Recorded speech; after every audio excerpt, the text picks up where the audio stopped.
আসসালামু আলাইকুম। সবাই কেমন আছেন? আশা করি সকলে ভালো আছেন।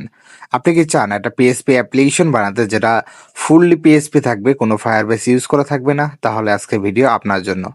এটা কিন্তু সেরা অ্যাপ্লিকেশন এবং আনলিমিটেড ম্যাচ এড করতে পারবেন এবং আনলিমিটেড ইউজার লোড নেবে। ঠিক আছে? এই অ্যাপ্লিকেশনের উপর অ্যাপ্লিকেশন হয় না। আমরা এখানে যদি ম্যাচের উপর ক্লিক করি তো দেখতে পাচ্ছেন এখানে কিন্তু টাইম কাউন্ট হচ্ছে এবং টাইমে কোনো গ্লিচ নেই। তো গাইস এই অ্যাপ্লিকেশন কিনতে কিন্তু আমাদের মেসেজ করতে পারেন আমাদের টেলিগ্রামে বা আমাদের স্ক্রিনে থাকা হোয়াটসঅ্যাপ নাম্বারে। তো ওখানে রয়েছে হচ্ছে মাই ম্যাচ, রেজাল্ট, তারপর প্রোফাইলে রয়েছে অ্যাড মানি অপশন। এখানে দেখতে পাচ্ছেন এগুলো বিকাশ নগদ কিন্তু একদম অটো অ্যাড মানি। ঠিক আছে? এখানে রয়েছে লিডার বোর্ড, এখানে রয়েছে আবার প্রোফাইল। তো গাইস এখানে আমরা যদি ব্যাক দিয়ে আবার যাই, এখানে কিন্তু আপনি ডায়মন্ডও বিক্রি করতে পারবেন। ঠিক আছে? তো গাইস যারা এখনো কিনতে আগ্রহী তো তারা মেসেজ করুন আমাদের টেলিগ্রামে বা আমাদের হোয়াটসঅ্যাপে। আমরা কিন্তু সবসময় অ্যাক্টিভ থাকার চেষ্টা করি এবং ঈদ স্পেশাল অফার তো রয়েছেই। ঠিক আছে? তো মেসেজ করুন। ধন্যবাদ সবাইকে। আসসালামু আলাইকুম।